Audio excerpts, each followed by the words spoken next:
사도행전 2장을 중심으로 큰 일을 전하자는 말씀을 드리려고 합니다. 여러분들이 잘 아시는 성령 강림하는 오순절날에 대한 얘기예요. 근데 몇 가지 좀 강조해서 말씀드릴 것이 있기 때문에 제목을 그렇게 정했습니다. 사건으로 본다면은 우리가 아는 것처럼 성령이 강림하시는 사건이었어요. 그리고 현상을 보니까 번역이 약간의 애매한 면이 있는데 이렇게 이해하시는 것이 옳습니다. 강한 바람이 으르렁거리는 듯한 소리가 들렸다. 이렇게 이해하시는 것이 옳은 해석입니다. 그리고 또 어떤 모양이 보이냐면 불의 혀가 갈라지는 것 같은, 이것도 이런 얘기예요. 자신을 분별하는 불과 같은 혀들이, 이런 의미입니다.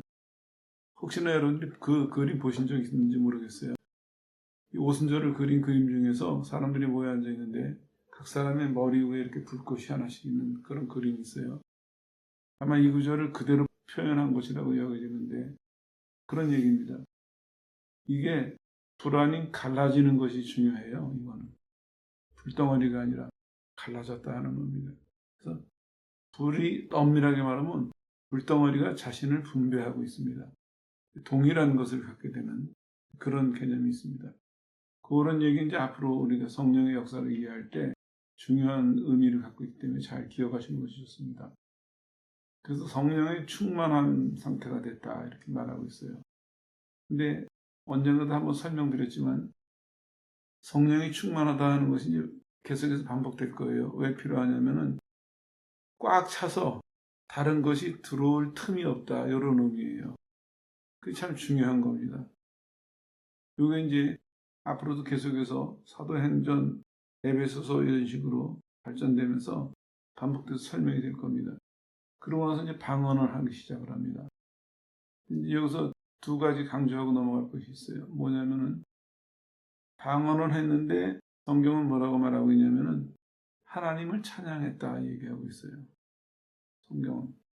그게 중요한 면입니다. 왜 이걸 강조해서 말씀드리냐면 한국 교회를 예를 들어봤을 때 지난 100여 년간 성령의 역사가 참 많았어요. 크고 많았는데 문제는 뭐냐면은 아직까지도 정리가 안 됐어요. 그리고 한국뿐만 아니라 개신교 2000년의 역사가 아직 정리를 못했어요. 이거를요. 이게 참 의문이죠. 우리가 예수님으로만 구원받는다 하는 것도 분명해요. 근데 그 예수님이 내가 이제는 성령으로 일할 것이다 하시는 말씀에 대해서는 별로 교회가 반응이 없어요. 알려고 하지도 않고 따라가려고 하지도 않고. 그래서 사람들이 오순절날 경험을 어떻게 이해하냐면은 어떤 사람은 체험으로 이해해요. 내가 체험한 거. 어떤 사람은 오순절의 역사로 인한 결과, 난 방언을 하게 됐다. 나는 병을 고치게 됐다. 나는 문제가 해결됐다. 나는 응답을 받았다. 이런 쪽으로 다 길 잃은 사람들입니다. 그게 아니에요, 얘기는요. 그래서 일부러 제목을 그렇게 잡았습니다. 성령이 임하시면은요, 예수님께서 뭐라고 약속하셨습니까? 성령이 오시는데 예수님 증거하러 오신다 그랬어요. 우리도 제대로 성령을 받은 사람, 성령의 역사를 제대로 따라가는 사람은 예수님을 증거하고 살아야 돼요. 이게 대원칙입니다. 다시 좀 더 보태서 말씀을 드리면 아쉬운 게 예배드리고 나면 사람들이 은혜 받았다 그래요. 근데 내가 뭔가를 알아서 내가 뭔가를 체험해서 은혜 받았다고 하는 그런 표현은 잘못된 것입니다. 예배를 드리면서 정말 성령이 역사하셨다면 아니면 성령의 역사를 정말 바르게 이해했다면 예수님하고 조금이라도 더 가까워져야 돼요. 그 전에 예수님을 알고 있던 그 상태에서 조금 더 예수님을 알게 되고 예수님을 조금 더 사랑하게 되고 조금 더 닮아가게 되고 이게 기본입니다. 이게 없이 내가 아무리 큰 체험을 하고 아무리 큰 어떤 결과를 만들어내도 그거는 위험할 수도 있고 잘못된 것일 수도 있습니다. 그동안에 성령의 역사를 한다고 하면서 잘못된 사람들의 특징을 살펴보세요. 예수님이 빠졌어요. 그 사람들은 성령의 역사, 확실히 그것도 이제 사람마다 분별해야 되겠지만 능력을 의지해서 이루어내는 결과에 집착했지 예수님 얘기가 안 나와요. 이게 문제예요. 오순절 사건도 상황을 보면요. 이게 엄청난 일이었습니다. 그들 스스로도 생각을 해보세요. 바람이 으르렁거리는 소리를 내는 그 강한 바람이 불었어요. 그리고 눈으로는 불이 갈라지는 그런 현상을 봤습니다. 그러고 나서 이제 방언이 터져가지고 어떤 사람은 노래를 하기도 하고 어떤 사람은 기도를 하기도 하고 그 장면 한번 상상해보세요. 120명이 얼마나 요란했겠습니까? 그래가지고 이 사람들을 보면서 이제는 7절에 보니까 바깥에 있던 사람들이 놀래가지고 들여다보기 시작을 했어요. 그 정도로 속에 있던 사람들이나 밖에 있던 사람들이나 이게 충격적인 사건이었거든요. 근데 중요한 거는 이거를 충격으로만 이해해서는 안 된다는 거예요. 성경은 이렇게 시작합니다. 오순절 날이 이미 이름에 이거는 하나님께서 계획하신 때가 됐다 이런 의미예요. 이걸 왜 강조하냐면요. 사람들은 120명이 열흘간 힘써 기도해서 성령이 임했다 이렇게 이해하거나 강조하는 사람들이 있는데 그건 틀린 해석입니다. 성경은 뭐라고 얘기했습니까? 그 시간이 됐기 때문에 일어났다는 얘기예요. 그 시간이 됐기 때문에. 그리고 성경이 강조하는 것은 이거예요. 하나님이 약속하신 그 시간, 하나님이 명령하신 그 시간, 이게 중요한 얘기입니다. 은혜 받을 때, 구원 받을 때 꼭 잊지 말아야 될 게 첫 걸음부터가 문제예요. 여러분 가운데서도 혹시 내가 그때 뭘 했기 때문에 이게 이유가, 동기가 나로부터 나가는 거는 그건 오해하고 있거나 아니면 잘못된 거예요. 하나님으로부터 나와야 돼요. 하나님이 약속하신 그 시간. 예수님께서 약속하셨잖아요. 그리고 구약에서도 보면은 6월절 다음에 50일째 된 날. 그날이 오순절이죠. 50째 되는 날. 다 하나님께서 미리 사람들에게 말씀을 하셨어요. 꼭 기억하십시오. 하나님 정하신 시간이 돼서 일어난 것입니다. 그것을 대원칙으로 세워놓고 그 다음에 나머지를 이해해야 돼요. 하나님의 뜻이 이루어지려니까 사람들 마음속에 사모하는 마음이 생기는구나. 하나님 뜻이 이루어지려니까 사람들에게 열심을 주시는구나. 그래서 모르던 사람들이, 못하던 사람들이 하나님의 뜻에 참여할 수 있도록, 하나님께서 주시는 것을 받을 수 있도록 하나님이 그들을 깨우시고 준비시키셔서 약속을 이루시는구나. 이렇게 이해해야 돼요. 이게 인간의 근거가 아닙니다. 인간의 노력이 아니에요. 인간의 조건이 아니라 딱 한 가지예요. 하나님의 약속의 성취입니다. 여기서부터 이제 한국교회 벗어났어요. 한국교회만 벗어난 것이 아니라 사람들이 강조하는 오순절 운동 자체가 벗어났습니다. 이해가. 그러니까 그 다음부터는 하나님의 역사가 아니라 자기 역사가 돼버린 거예요. 얼마나 큰 피해를 교회가 입었는지 몰라요. 하나님 대신 사람으로 바꿔놔버렸어요. 하나님 대신 능력받은 사람으로 바꿔놓고 하나님 대신 어떤 교회로 바꿔놓고 이거 큰 반역입니다. 이거는. 근데도 이 위험성을 모르고 사람들은 자부심을 가지고 다니고 있어요. 큰일 날 일들 하고 있거든요. 지금요. 다시 강조해서 말씀드립니다. 열심히 기도한 것보다 하나님께서 계획하신 시간이 됐다. 성경은 이걸 강조하고 있어요. 그리고 나서 이 사람들이 갈릴리 사람들이거든요. 대부분. 제자들 중에 갈릴리 사람들이 분포도가 높았죠. 이 사람들은 변방의 사람들이라 교육 수준이 낮았어요. 그런데다가 사투리를 써서 후음을, 발음을 잘 못했어요. 그래서 갈릴리 사람들은 놀렸거든요. 예를 들면 한국에도 이런 거 있어요. 지방 사투리가 심한 사람은 영어 발음을 이상해가지고 사람들이 놀리는 경우도 봤어요. 그 비슷한 일이에요. 근데 이런 사람들이 유창하게 방언을 하는데 놀랍게도 유럽, 소아시아, 중동, 아프리카 북부 이 넓은 지역에 있는 언어를 막 쓰기 시작하는 거예요. 6월절 맞아가지고 지금 오순절 지키러 온 사람들이죠. 예루살렘에 흩어져 있던 유대인들이 절기를 지키러 모여왔거든요. 각지에서 왔어요. 그랬는데 그 사람들이 들어보니까 분명히 행색을 보니까 저 갈릴리 사람들인데, 그리고 예수님 따라다니는 걸 보고 알았겠죠. 근데 자기네 동네 외국어를 유창하게, 교육도 못 받고 발음도 안 좋은 사람들이 유창하게 하는 거예요. 다들 깜짝 놀래요. 그런 두 가지 반응이에요. 계속 놀라는 사람들이 있고, 어떤 사람들은 술 취했나 보다, 이건 조롱하는 사람도 있고. 근데 그 중에 눈여겨봐야 될 대목이 하나 있습니다. 뭐냐면 하나님의 큰 일을 듣는다, 이렇게 얘기하고 있어요. 하나님의 큰 일을 듣는다. 여러분은 성령의 역사를 어떻게 경험하고 어떻게 이해하고 어떻게 따라가고 있습니까? 그 신기한 현상에 마음을 뺏겼습니까? 아니면 그 소란한 분위기에 마음이 휩쓸려 있습니까? 그것도 아니면 정말 성경적으로 그 현상과 역사 중에서 하나님의 큰 일을 듣고 있습니까? 이게 중요한 거예요. 하나님의 큰 일이라 하면요, 무슨 얘기냐면, 야, 저 사람들 제대로 배우지도 못한 사람들인데 하나님의 구원하시는 일을 논리적으로 설명하고 있네, 이런 의미예요. 이 사람들이 방언을 했는데 한편으로 하나님을 찬양했고, 결국엔 그 얘기죠. 하나님이 인간을 구원하시는 일을 얼마나 체계적으로 잘 설명하는지, 그거 듣고 또 놀랐어요.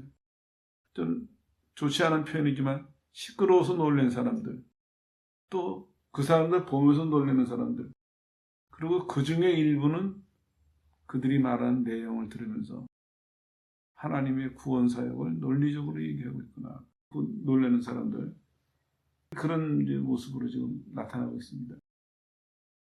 우리도 추구하려고 하는 것이 바로 그겁니다. 성령이 역사하실 때 많은 현상 동반해요. 많은 역사를 동반하거든요. 근데 꼭 놓치지 말아야 될 것이 있어요. 뭐냐? 하나님의 구원 사역이 더 밝아져야 됩니다. 하나님의 구원 사역이 전해져야 됩니다. 이게 안 된다면은 성령의 역사를 잘못 이해하고 있거나 아니면 성령의 역사를 잘못 따라가고 있는 것입니다. 심하게 말하면 성령의 역사가 아닐 수도 있다는 얘기입니다. 이게 위험한 일이죠. 근데 사람들이 여기서 분위기도 이제 어수선했어요. 그랬더니 베드로가 일어나서 설교를 하기 시작하는데, 유명한 설교예요. 첫 번째는 해명을 합니다. 너희가 지금 우리 보고 취했다고 하는데 그건 불가능하다. 이유가 두 가지예요. 뭐냐면은 새술이라고 표현이 3절에 되어 있는데 이건 뭐예요? 포도주스예요. 포도주스. 그러니까 이 사람들이 금방 딴 포도를 항아리에다 집어넣어서 연못에 한 달가량 담궈 놓으면 이게 그대로 1년 내내 발효되지 않은 상태에서 주스를 마실 수 있대요. 그래서 이제 이 사람들이 그거를 만들거든요. 근데 지금 포도가 열릴 때가 아니에요. 베드로 얘기는 이거예요. 포도도 안 열렸는데 주스가 어디 있겠냐. 안 먹었다. 그런 얘기 하나가 있고, 두 번째 이유는 이거예요. 이런 절기 기간에는 보통 오전 10시까지 금식을 한대요. 근데 여기 시간이 나오죠. 시간이 몇 시인데 해서 이거 베드로가 나오는데, 그건 이런 얘기예요. 지금 9시밖에 안 됐는데 금식도 안 끝났는데 우리가 그걸 먹었겠냐? 아니다. 그거 먹은 거 아니다. 이렇게 이제 오해를 풀고 그 다음에 설명을 하기 시작해요. 구약에서 말하는 메시아 대왕서상, 메시아를 기다리는, 이게 이제 구약 신학의 정수죠. 그 예언을 근거로 예수님하고 연결을 시켜요. 요엘서에 봐봐라. 요엘서 2장 28절 이하에 있죠. 말세의 내용으로 모든 육체를 이게 부어준다, 이렇게 말씀하고 있어요.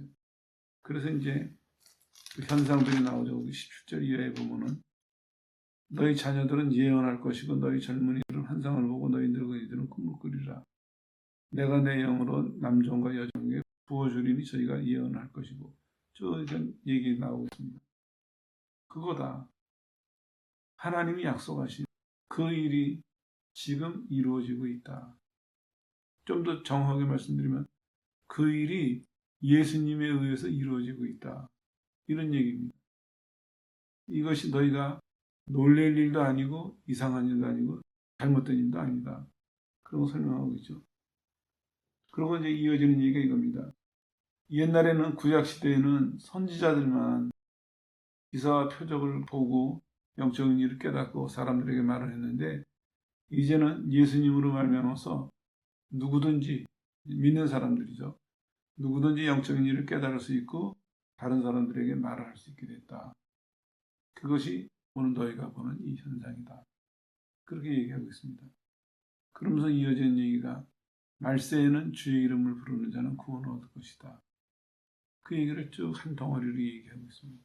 구약을 예를 들어서. 그리고 또 이어지는 얘기가 다윗의 예를 들어서 이렇게 얘기하고 있어요. 시편 16편을 인용하는데 이건 이런 얘기입니다. 다윗이 자기가 메시아의 입장에서 쓴 시예요. 그래서 어떻게 얘기하냐면 하나님이 사랑하셔서 음부에 버리시지 않는다. 그런 얘기를 해요. 예수님 부활에 대한 얘기죠. 다윗의 후손 중에서 한 사람이 부활할 것이다. 그 예언대로 하나님이 예수님을 살리셨다. 그리고 지금 너희들이 보는 우리가 이 일의 증인이다. 구약의 예를 또 얘기를 합니다. 그리고 계속해서 예수님 얘기를 해요. 너희들 알지 않느냐? 하나님께서 예수님을 통해 가지고 큰 권능과 기사를 행하셨지 않았느냐? 말씀하고 있죠. 그리고 예수님이 죽음당한 것은 그건 하나님의 섭리였다. 우리의 죄 때문에 예수님이 죽으셨다. 죽음을 설명하고 있습니다. 그리고 더 나가서 이런 얘기예요. 예수님이 죽으시는 것은 하나님의 섭리와 너희들의 자유의지의 조화로 이루어진 일인데 근데 책임은 너희들에게 있다. 하나님은 예수님의 죽음을 통해서 우리를 구원하려는 섭리를 갖고 계셨지만 그렇다고 해서 예수님을 죽음에 내준 것은 그것은 너희들 책임이다. 이걸 분명히 설명을 해주고 있습니다. 그러고 나서 이어지는 얘기가 예수님 부활을 얘기하고 있어요. 하나님께서 예수님 다시 살리셨다. 그리고 예수님이 하늘나라에 올라가셔가지고 지금 너희가 보는 성령을 보내신 것이다. 시편 110편이 성취된 것이다. 얘기를 합니다. 그리고 이렇게 얘기를 끝을 맺어요. 그 예수님이 심판주가 되실 것이다. 은수가 예수님의 발등상이 된다 그랬죠. 그 예수님이 이제 심판하러 오신다. 심판하실 것이다. 그런 얘기예요. 요엘 얘기는 성령의 현상을 얘기한 것이고 그 이후의 모든 시편의 인용은 예수님의 사역과 죽음과 부활과 승천과 심판과 이런 얘기를 조목조목 들어가면서 설명을 하고 있습니다. 여기서 좀 생각을 하고 넘어가 보죠. 베드로 아시죠? 어부였거든요. 그는 유대인이었기 때문에 어느 정도는 성경 교육을 받았다고 생각해요. 무조점식으로 얘기하면 학교는 못 가서도 유대인들은 가정에서도 가르쳤거든요. 그러나 지금 베드로가 설교하는 내용을 가만히 들어보면은 전문적으로 교육받은 사람 없이 훌륭하게 설교를 하고 있거든요. 예수님에 관해서. 이게 이제 우리가 생각해 봐야 될 부분이에요. 여러분은 예수를 믿을 때 혹은 예수를 믿고 나서 지금까지 어떤 신앙생활을 해오셨습니까? 성령에 의해서 날이 갈수록 예수님을 구체적으로 알아가고 구체적으로 경험하고 예수님께서 여러분의 인격과 삶과 또 하나님 나라의 일에 대해서 구체적으로 역사하고 계십니까? 또 여러분은 마음을 합해서 적극적으로 따라가고 있습니까? 이 사람들은 지금 그런 모습을 보여주고 있잖아요. 성령이 임하시니까. 예수님에 대한 이해가 밝아졌어요. 그래서 엄청난 지금 기적이 일어나고 큰 영적인 체험이 동반했는데도 무슨 얘기하고 있습니까? 예수님, 예수님, 예수님 얘기를 하고 있어요. 같이 다녔던 예수님이 예전에는 이론과 실습에서 배웠던 예수님이 이제는 임상에서 현실에서 얼마나 밝게 보였으면 예수님에 대해서 아주 조목조목 질서정연하게 그리고 꼭 그들에게 필요한 얘기를 조목조목 설명하고 있습니다. 오늘 교회는 어떻습니까? 우리들의 믿음을 어떻게 증명하고 있습니까? 나 봤어. 내가 기도해서 들어주셨다니까. 내가 복 받은 거 봐. 이거가 좀 부족해요. 전도가 안 되는 이유가 우리가 잘못 전하고 있어요. 우리가 예수님을 전하는 것이 아니라 우리는 나를 전하고 있어요. 내가 체험한 거, 내가 깨달은 거, 내가 복받은 거, 내가 능력받은 거, 나를 통해서 기적이 일어난 거, 그건 나 전하는 거예요. 앞으로 이게 반복이 될 텐데요. 이 첫 시간서부터 잘 우리가 계단을 놓고 올라가야 됩니다. 이 사람들은 성령이 임한 증거로서 많은 현상이 있었지만 제일 중요한 게 예수님에게 집중됐다는 것입니다. 그리고 그 예수님에 대한 이해와 설명이 너무나 체계적이에요. 너무나 완벽해요. 마치 이런 거죠. 하나님이 자기를 보여주셔서 이해했고 그 하나님에 의해서 그 하나님을 설명하고 있어요, 지금요. 그러니까 이해하는데도 충분했고 받아들이는데도 온전했고 그러니까 제대로 전하고 있거든요. 오늘날 주님이 우리 보고 증인이 되라고 하신 얘기는 이런 얘기입니다. 성령이 임하시면은 성령은 예수님이 누구신지 그걸 밝게 보여주실 거예요. 그럼 우리는 그 예수님을 전해야 돼요. 그 예수님을. 그러니까 태도가 바뀌어야 됩니다.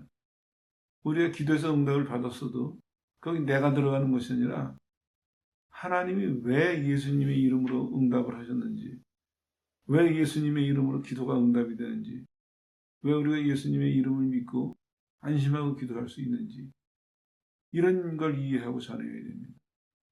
실제로 그렇지 않습니까, 여러분들? 신앙생활 할 때 처음에 체험하고 확신이 있을 때 잠시는 불타올라요. 의심도 없고 충만해요. 근데 조금 지나다 보면 슬슬 문제가 생겨요. 예를 들면 이런 거죠. 근데 현재 간절한 기도 제목이 있어요. 인생이 참 중요한 문제예요. 마음은, 감정은 이제 매달려서라도 기도해서 응답받고 싶은데 머리는 자꾸 날 막아요. 네가 뭐 했다고. 아니면은 너 잘못한 거 있잖아. 머리는 나를 막아요. 이걸 어떻게 극복하겠습니까? 그러니까 감정으로는 하나님 하다가 이성으로는 못 다가가고 그 벗어날 수 있는 길이 뭡니까? 예수님이에요. 예수님을 바르게 알고 바르게 의지한 사람은 내가 잘했건 못했건 하나님 앞에 나갈 때는 예수님을 의지하고 나가는 거니까. 내가 잘했어도 못했어도 하나님 앞에 나갈 수가 있어요. 혼자 나가는 게 아니거든요. 예수님 따라 나가는 거니까. 그게 분명히 이해가 되고 그게 분명히 믿어지는 사람은 약한 데서 강한 데로 변화될 수가 있습니다. 잘 못하는 데서 잘하는 곳으로 옮겨질 수가 있어요. 예수님 따라가는 거니까. 근데 그렇지 않고 아무리 잘하고 열심히 했어도 자기를 내세우고 가는 사람은 주춤주춤할 수밖에 없습니다. 완전하신 하나님 앞에 나간다는 것이 그렇게 생각 같지 않거든요. 바르게 생각하고 있다면 정말 양심적이라면 온전하신 하나님 앞에 나가는 일이 주저할 수밖에 없는 것이죠. 아무리 내가 많은 이해가 있고 아무리 많은 경험이 있어도 인간이 하나님 앞에 나간다는 얘기가 이게 쉬운 얘기가 아니거든요. 그러나 예수님의 은혜를 이해하는 사람, 나는 하나님과 나와의 관계에서 내가 아니라 중간에 계시는 예수님의 은혜가 하나님과 나와의 관계가 이어진다. 이걸 분명히 아는 사람은 그러면 어느 때든지 잘했을 때든지 잘못했을 때든지 큰 일이든지 작은 일이든지 언제든지 하나님 앞에 나갈 수가 있습니다. 시편 27편 1절은 이렇게 말씀하고 있습니다. 하도 은혜가 돼서 자주 인용하는데요. 여호와는 나의 빛과 구원이시니 내가 누구를 두려워하리요. 이 구원 문제로 이해하시면 돼요. 여호와는 나의 생명의 능력이시니 내가 누구를 무서워하리요. 이건 인생으로 이해했어요. 재미나는 단어가 나와요. 생명의 능력이니 하는 얘기가 찾아보니까 생명의 요새니 이런 얘기예요. 요새가 안전하잖아요. 요즘 말로 하면 성벽이 되겠죠. 예수님이 내 영혼의 빛과 구원이시고 어둠이 날 어떻게 하지 못해요. 내가 예수님이라는 그 든든한 성 안에서 내 인생을 살고 있어요. 인생이 두렵겠습니까? 특히 요즘까지 전염병이 아무리 많이 돌아도 두려워할 필요가 없습니다. 왜냐? 내 영혼이나 내 인생의 생명이나 다 누구 앞에 있습니까? 하나님의 보호를 받고 있습니다. 하나님이 하나님의 자녀를 실수해서 죽음에 내놓으시겠어요? 그럴 리는 없습니다. 우리는 내 생명의 연한은 하나님께 있다. 근데 어떤 하나님이냐면 우리를 사랑하시는 하나님에게 있다. 그게 제일 밑에 있어요. 그러니까 그 하나님이 내 생명의 연한을 얼마큼 주시든지 우리는 만족할 수가 있어요. 아쉬워할 필요도 없고 두려워할 필요도 없습니다. 하나님께서 제일 선한 방법으로 만족할 만큼 주실 테니까. 그리고 그 사는 날 동안에 보호해 주실 거거든요. 사는 날 동안에 인도하실 거거든요. 말이 나왔으니까 매듭을 짓죠. 이 전염병 때문에 가만히 보면은 믿는 사람들도 마음이 참 여러 갈래인 것 같아요. 백신을 맞느냐 안 맞느냐 그게 중요하지 않아요. 내 생명이 어디 있다고 생각하는 게 중요해요. 근데 우리 자꾸 우리 어떤 이론이나 행위에 우리는 근거해서 살려고 해요. 일관성이 없어지는 것이죠. 다윗은 많은 전쟁을 겪으면서 고백이 그겁니다. 여호와는 나의 생명의 능력이신 생명의 요새가 되시니 내가 누구를 무서워하겠냐. 인생 위에서는 아무도 무섭지 않고 영적인 문제도 아무도 두렵지 않다. 어느 것도 두렵지 않다. 왜냐? 하나님과 나의 관계를 아니까. 그 하나님과의 관계는 무엇 때문에 맺어지고 있습니까? 예수님 때문에 맺어진 그 피로 맺어진 거거든요. 예수님의 피로. 베드로가 그래서 차근차근 설명을 하고 있습니다. 오늘날 우리가 깊이 뒤돌아봐야 될 대목입니다. 나는 성령이 분명히 임하셨는데 예수 믿는 사람에게 성령이 신학적으로 말하면요. 성령이 임하셨기 때문에 우리가 믿게 된 거거든요. 근데 성령이 계시는데 성령의 인도를 받고 있는데 그럼 우리도 성령의 인도를 받는 사람답게 갖추어 가야죠. 이게 우리의 과제입니다. 그럴 때 성령에 의해서 예수님의 증인으로 살아갈 수가 있는 거거든요. 전도 훈련 받는다고 증인 다 되는 것이 아닙니다. 말은 전할 수 있지만 우리가 전해야 될 것은 그것만이 아니거든요. 온 영으로, 온 마음으로, 온 삶으로 예수님을 전해야 되거든요. 예수님이 원하시는 증인은 그런 증인입니다. 예수님의 또 다른 모습으로 전해지는 것이죠. 그러려면 성령의 도우심 없으면 안 되는 거거든요. 이 설교를 보면서 우리가 오늘 많은 것을 새롭게 생각해야 할 필요가 있습니다. 성령이 임하시는 이유와 목적과 방법과 이런 것들에 대해서 기존에 우리가 이해하거나 알고 있던 것과 달라진 것들을 바꿔놔야 됩니다. 그래서 베드로가 충분히 설명을 하고 있어요. 예수님을 중심으로 구원의 역사를 차근차근 정리를 하고 있습니다. 그리고 이제 드디어 전도를 합니다. 뭐라고 얘기하면 회개하고 세례를 받으라. 근데 현상이 이래요. 사람들이 베드로의 설교를 들었어요. 설교를 들으면서 예수님에 대한 생각이 바뀌었어요. 예수님을 바로 아니까, 예수님을 바로 만나니까 어떤 일이 벌어지냐. 마음의 찔림을 받아요. 찔림. 그래서 37절에 보면 이렇게 얘기를 해요. 저희가 마음에 찔려 하는 얘기는 후회와 절망감에 사로잡혀서 베드로가 이 사람들의 잘못을 낱낱이 다 파헤친 거 아닙니다. 예수님의 죽음을 중심으로 인간의 죄를 얘기한 것입니다. 예수님이 밝게 이해가 되니까 이 사람들이 자기들의 죄에 대해서 찔리기 시작했습니다. 그리고 얘기를 해요. 우리가 어떻게 해야 되냐. 이거는 아주 비통한 절규라고 봐야 됩니다. 나 뭐 할까? 이 얘기가 아니에요. 후회와 죄책감에 대해서 정말 마음속에 죄인이 자기 죄가 보이니까 이거 어쩔 줄 모르는 그런 절규가 나옵니다. 실제로 그래요. 신앙생활 하다 보면은 신앙에 확신이 있는 사람들 보면요. 천국을 보고 뭐 이루면 확신이 있을 거라고 생각하는데 그것보다 더 중요한 것이 있습니다. 뭐냐? 자기의 죄를 보고 그 죄가 사함받았다는 걸 이해할 때. 이 확신은 세상에 아무것도 뺏어갈 수가 없습니다. 꺾어놓을 수가 없습니다. 그래서 하나님께서도 은혜를 주실 때 우리의 눈을 여셔서 우리의 죄를 깨닫게 하세요. 그 죄의 결과. 참 바람직한 것은요. 예수 믿을 때 하나님이 이 사람의 양심을 깨우셔서 죄와 심판에 대해서는 이해를 시켜주시는 게 이게 참 귀한 은혜입니다.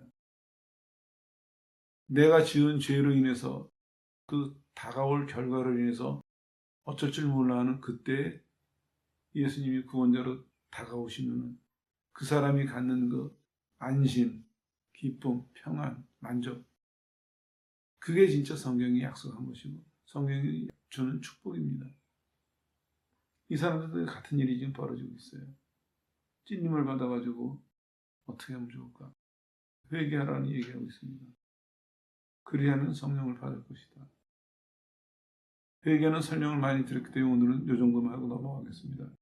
근데 여기서 하나 설명할 건 뭐냐면은 회개를 하면은 주신다는 인과 접속사가 아니라 이거는 등위 접속사라 그래요.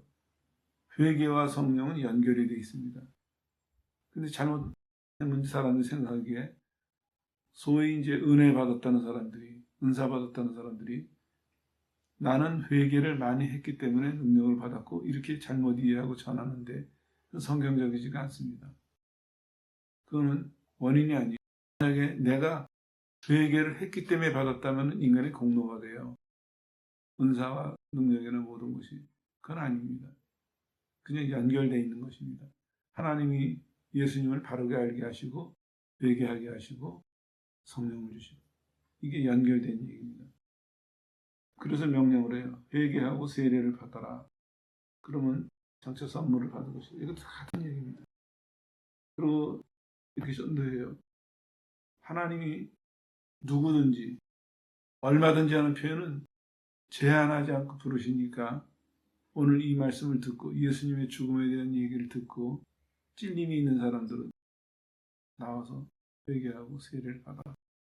그렇게 얘기하고 있습니다. 그리고 베드로가 이렇게 권면해요. 40절에 보니까 너희가 이 패역한 세대에서 구원을 받아라. 그건 이런 얘기입니다. 패역한이라는 의미가 목수가 이렇게 공사를 하는데 나무 조각이 너무 뒤틀어져 가지고 쓸모가 없는 내다 버려야 되는 그런 의미예요. 그런 패역한 세대에서 구원을 받으라는 얘기가 뛰쳐나오라는 얘기입니다.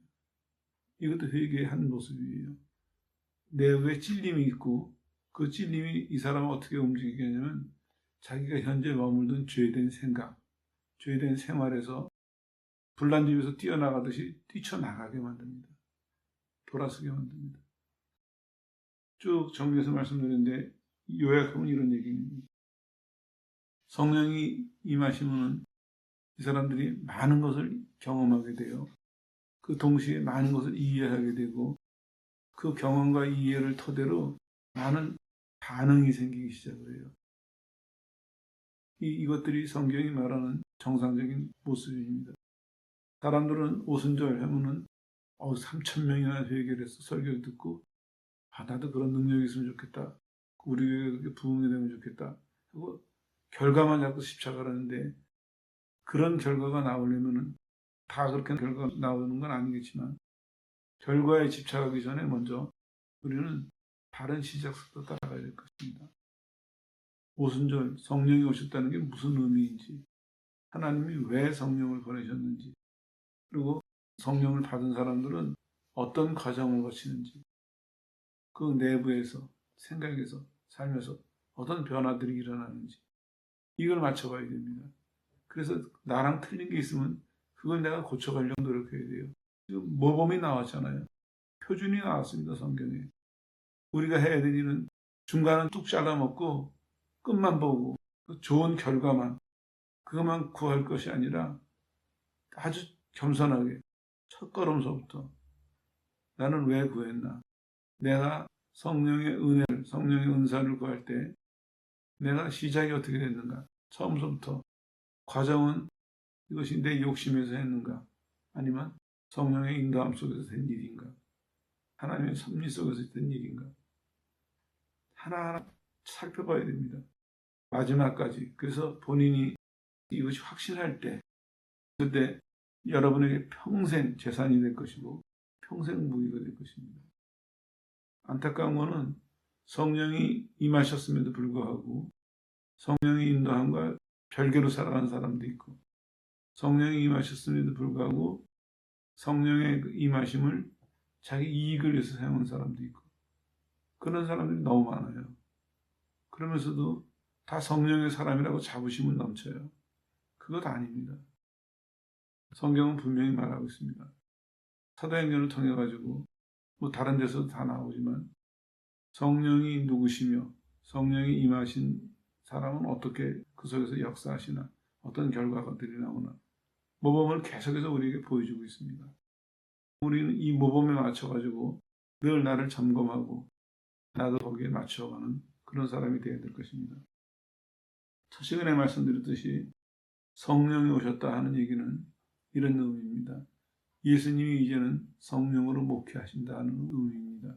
그러니까 성령이 하시는 일이라면 분명히 해당되는 사람들 마음속에 예수님에 대한 이해와 헌신이 더 깊어져야 된다. 이런 결론이 나오는 것이죠. 오늘 성경은 말씀하고 있습니다.